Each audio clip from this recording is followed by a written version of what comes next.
back to the channel, welcome to another video. It is back with another Premier League Aftermath video. I know it's been a while, but I'm back with this kind of video. We're going to be talking about some of the biggest talking points from this past weekend's Premier League fixtures. But before we go any further, I would like to remind you all to please like the video and also subscribe if you're new. Both things are always and can be greatly appreciated. But for now, let's get into talking about some of the biggest talking points from this past weekend's Premier League fixtures. We're kicking things off with my team Liverpool in this list, as they got back to winning ways in style following a 4-0 victory against Arsenal on Saturday.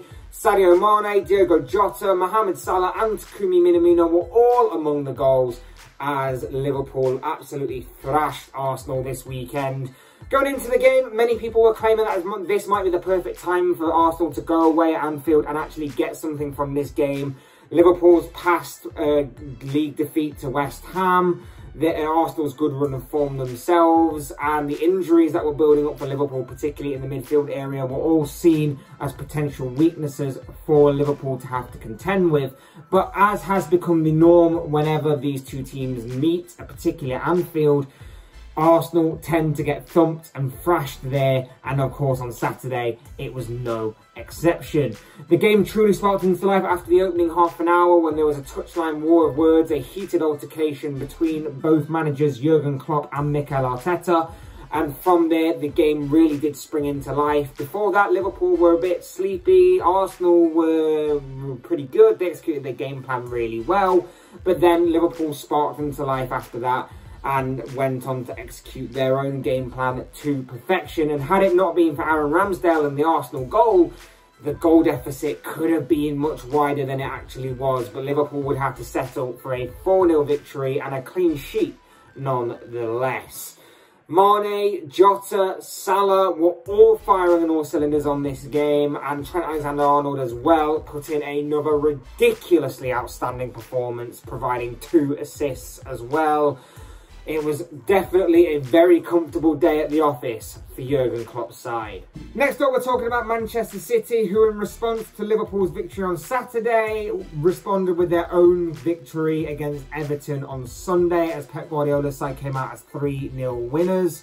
Raheem Sterling opened the scoring following what was a superb and quality assist from João Cancelo. A sublime through ball with the outside of his right foot found the Englishman, and he finished very, very well.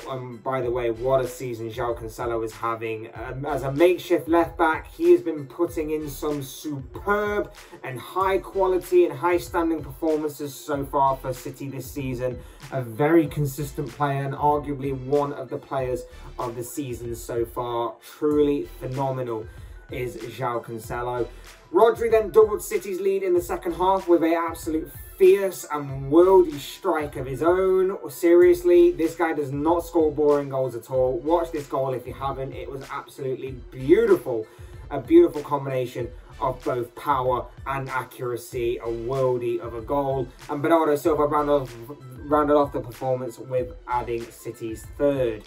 City truly dominated from start to finish, and for Everton, they didn't have a sniff all game. Their afternoon was made even worse with the injury that occurred to Demarai Gray, adding to the list of injuries that are ever growing at Everton, it seems, by the game. Simply put, there's no win in 6 games now for Everton, and Rafa Benitez seems in very hot water right now. He doesn't have a lot of credit in the bank originally by being a former Liverpool manager, of course, and I don't think they'll have too much sympathy with the amount of issues and injuries that he's facing right now. So it could be a busy and big few games ahead for the Spanish manager. But for City, winning at Everton has become fairly routine for them in recent years. They got the job done and they can now turn their attention to that huge Champions League clash with PSG midweek, which you don't need me to tell you is a mouth-watering game that will definitely be one to watch this week. Next up, this past weekend, the Premier League fixtures saw a few clubs begin life with a new manager at the helm, and of course one of those teams was Aston Villa, as their new manager Steven Gerrard began life in the perfect style at Villa Park, as Villa came out as 2-0 winners over Brighton. The Liverpool legend made the switch from Rangers to Aston Villa over the course of the international break, and thanks to 2 late goals from both Ollie Watkins and Tyrone Mings, went on to win his first game in charge of his new club, and in the process, end Villa's run of 5 straight league defeats. Brighton, of course, have been tough opposition for most teams this season, so getting a very good result in this game, scoring 2 goals, and of course keeping a clean sheet in the process in his first game in management within both the Premier League and his new club is a great achievement immediately right off the bat for Gerrard. And of course, instantly, I'm sure it has won him many plaudits as well with the Aston Villa faithful. Obviously, Gerrard was and still is a hero of mine. I'm excited to see him in the Premier League and, of course, in management. And, of course, maybe one day we'll get to see him with his dream job, potentially, of managing Liverpool one day. This might be like his audition kind of thing for that kind of role. We'll wait and see. But I'm very intrigued and interested to see the future of one Steven Gerrard. And, of course, I've been interested and intrigued by Aston Villa as well since the start of the season due to their massive transfer activity that they put together within the summer transfer window. Hasn't quite lived up to expectations so far right now for Villa, but of course when you put these two things together, these 2 elements together, you've got Gerrard on one side, you've got Villa on the other. I am very intrigued and very excited to see how this kind of partnership will of course play out, both as individuals and as a unit together. I'm very interested to see Gerrard and Villa going forward. To paraphrase Senator Palpatine from the Phantom Menace, Gerrard, we will watch your career with great interest. Another talking point on this list, we come to Chelsea, who cruised past Leicester this weekend as the Blues got back to winning ways in the Premier League to maintain their top of the table status following a 3-0 victory over Leicester. The Blues were in complete control from start to finish as they put a Leicester City side that of course been somewhat underperforming and underwhelming this season to the sword, thanks to goals from Antonio Rudiger, N'Golo Kante and Christian Pulisic. And had it not been for a few tight offside calls later on in the game, it really could have been worse for the Foxes as the Blues had the ball in the back of the net on 3 more occasions, but each of them were ruled out by the offside rule by the linesman. The Blues remain top of the table and are in frightening form. That is the basis of the bottom line to take away from this. They are top of the table in frightening form. And okay, the draw to Burnley wasn't a great result by any means, but those results can happen across the season and can happen every now and again. It's more of the fact that they got that result, but then bounced back against the Leicester side that have been tricky opposition for Chelsea to navigate past in past occasions that they've met. And of course, on their day, can be tough for anybody. Chelsea looked great from start to finish. They executed their game plan to perfection and they scored 3 very good goals in the process.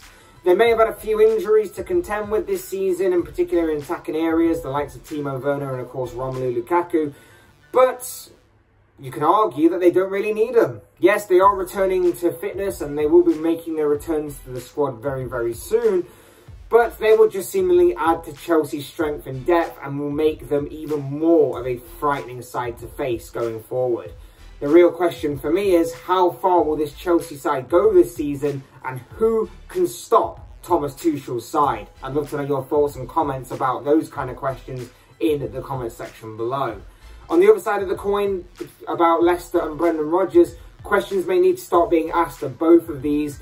I know they've suffered some injuries this season and I know it's a strong Chelsea side that they came up against here, but they've been a bit stale this season and, like I say, have been somewhat underperforming and underwhelming so far this campaign. Have outside interferences turned Brendan Rodgers' head and taken his focus with him? We've seen Leicester go off the boil and fall at the final hurdle in the past couple of seasons and getting in their pursuit of getting a top 4 finish. But it seems that their dip has begun much earlier this season. Chelsea, though, now turn their attention to the Champions League and their game against Juventus midweek, another big European clash in the offering, another game to look forward to. And of course, finally, the biggest talking point from this round of Premier League fixtures, of course you knew what was coming, is the fact that Watford had hit the final nail in the Ole Gunnar Solskjaer managerial coffin at Manchester United following the Hornets' 4-1 win over United on Saturday. And of course, in the aftermath of that, Solskjaer was, as a result, fired from his role as the United manager. Saturday saw the final stand for Solskjaer at Manchester United as Josh King, Ismail Assar, Emmanuel Dennis and João Pedro all scored for Watford. Donny van der Beek did manage to get a goal back for United in the second half, but things went from bad to worse for the Red Devils as their captain Harry Maguire was sent off for a second bookable offence.